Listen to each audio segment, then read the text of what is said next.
Hello everyone, कैसे आप सभी। उम्मीद है सब बढ़िया होंगे। आज का दिन आपके लिए अच्छा रहा होगा क्योंकि आज भी मार्केट में अपन ने जो कल प्रेडिक्शन किया था उसी प्रकार से वर्क किया। जिस प्रकार से अपन ने कहा था मार्केट 55,000 और 800 का जो लेवल है वो ब्रेकआउट करेगा या ब्रेकडाउन करेगा तो अपन को एंट्री मिलेगी, 200-250 पॉइंट का टारगेट मिलेगा और अपन को टारगेट अचीव भी हुआ।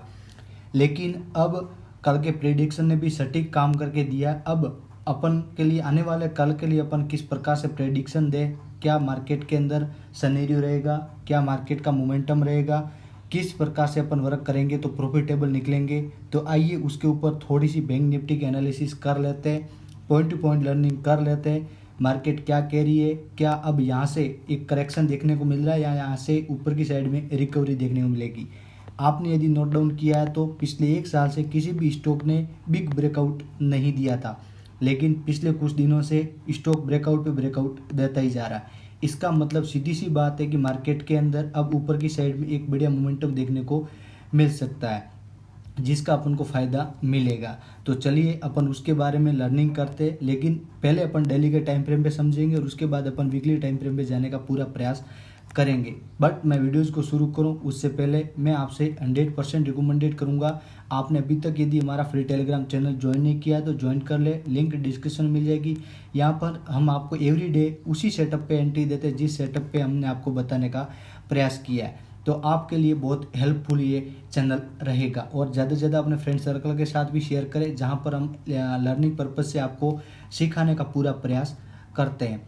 अब देखिए, कल यदि मार्केट के अंदर गैप अप या गैप डाउन ओपनिंग हो तब आपकी एंट्री कहाँ और कैसे बनेगी। सबसे पहले डेली टाइम फ्रेम पे देख लेते हैं। मार्केट ने एक प्रकार से ये रेंज बना दिया है, यानी मार्केट अब पिछले यदि ऑलमोस्ट मैं बात करूँ तो 21 अप्रैल से लेकर के 21 मई, एक महीने के अंदर मार्केट केवल 1000 पॉइंट के अंदर, ऑलमोस्ट 1000 पॉइंट के अंदर वर्क किया है। लेकिन इसका मतलब ये नहीं है कि मार्केट के अंदर अब मोमेंटम नहीं मिल सकता, क्योंकि मार्केट जब लॉन्ग टर्म एक ही सेटअप के अंदर या एक ही रेंज के अंदर जब वर्क करते हैं तो उसके बाद में एक बिग ब्रेकआउट होता है और बिग ब्रेकआउट बहुत बढ़िया अपन को मोमेंटम देके निकलता है। तो चलिए अब कल के लिए क्या ये ब्रेकआउट अब अपन को मिल सकता है या नहीं, उसके ऊपर वर्क करते हैं।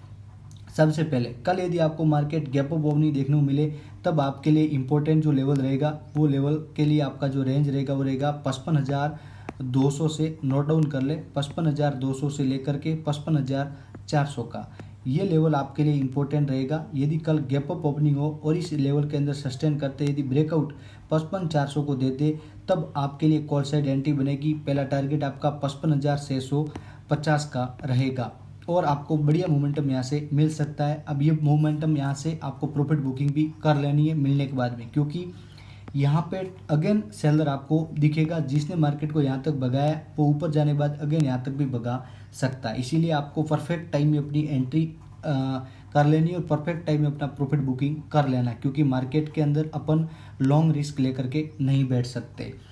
अब यदि आप यहाँ पे ये एक चीज़ समझे कि कल यदि गैप अप के बाद में कुछ और चीज़ और आपको पुट साइड की एंट्री का प्लान बने तब आपकी एंट्री कहाँ से बनेगी, सबसे पहले सीखने का प्रयास करें। यहाँ पे ये जो मैं आपको गोल घेरा डाल रहा हूँ यहाँ पे एक इम्पोर्टेंट सेलर है। मार्केट ऊपर जाने के बाद में नीचे की साइड में खींचता आ रहा है।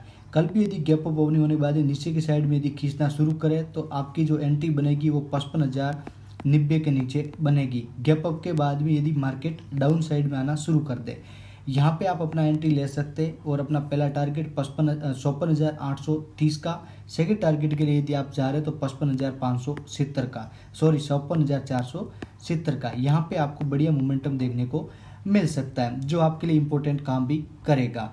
लेकिन सपोज मान लीजिए कल गैप डाउन ओपनिंग हो जाए तब अपन के लिए भी क्या इंपॉर्टेंट सिनेरियो रहेगा, आइए समझते हैं। देखिए, गैप डाउन के लिए यदि मार्केट आपको 54,800 के आसपास देखने को मिलती है तो सबसे पहले तो मैं बता दूं ये टॉप बाइंग जोन है। यहाँ पर टॉप बायर है और इसके नीचे टॉप सेलर है, यानी मार्केट यहाँ पर यदि गैप डाउन ओपनिंग देती है तो आपको काफ़ी इंतजार करना पड़ सकता है अपनी एंट्री के लिए, क्योंकि यहाँ से आपको एक रिकवरी देखने को भी मिलेगी। अगेन थोड़ा डाउन आना पड़ेगा, यहाँ पे वापस अपना बायर एंट्री डालेगा, फिर ऊपर की साइड देखने को मिल सकता है। इस प्रकार से कुछ आपको देखने को मिलेगा, जैसे आप बैक साइड में जाकर के चेक कर लेते हैं। तो गैप डाउन के बाद में यदि 54,800 के पास में आपको मार्केट मिल जाती है तो यहाँ पे सस्टेन होने के बाद में यदि 55 220 को ब्रेक करे तब आपको कॉल की साइड में एंट्री लेनी है, क्योंकि यहाँ पे भी कॉल साइड में आपको स्ट्रॉन्ग मूव देखने को मिलेगा। और यदि 54 800 के आसपास यदि सस्टेन मार्केट करते हुए धीरे धीरे कदमों से यदि नीचे की साइड में आती है, तो जब तक 54 580 को ब्रेकडाउन न कर दे आपको पुट साइड में प्लान नहीं करना है, क्योंकि यहाँ से ही टॉप सपोर्ट मिलेगा पुट वाले को। जो पुट अपनी क्वांटिटी ऐड करेगा वो यहीं पे आते आते अपनी क्वांटिटी ऐड करना शुरू करेगा, क्योंकि यहाँ पे उसको फिर ये अंदाज़ा लग जाएगा कि अब मार्केट के अंदर अपन को अपना टारगेट देके जाएगा। तो यहाँ पे आपको फिर टारगेट छोटा लेना पड़ेगा, 580 के ब्रेकडाउन पे आपको एंट्री लेनी है और पहला टारगेट आपको 54 400 का ही लेना पड़ेगा।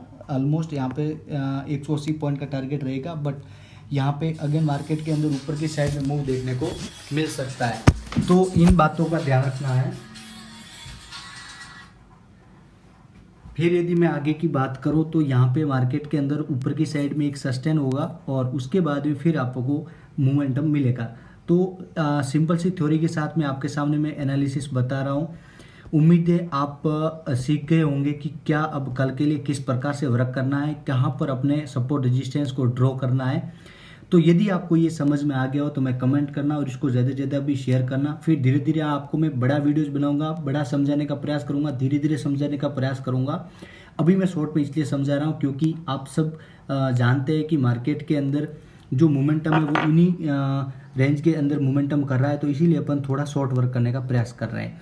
फिर जैसे ही बढ़िया मोमेंटम होगा ऊपर की साइड में नीचे की साइड में हो, तब मैं आपको वो टारगेट्स भी दूंगा कि किस प्रकार से अपने बैंक निफ्टी का लॉन्ग टर्म के लिए प्लान करना है, कैसे शॉर्ट टर्म के लिए प्लान करना है और कैसे अपनी एंट्री को बेस्ट एग्जीक्यूट करना है। वो जब ब्रेकआउट हो जाएगा, बढ़िया मोमेंटम मिलने का शुरू हो जाएगा, तब अपन उसके ऊपर भी लर्निंग ज़रूर करेंगे। तब तक मिलते हैं नेक्स्ट वीडियो में। आप एनालिसिस करिए और खुद भी सीखने का प्रयास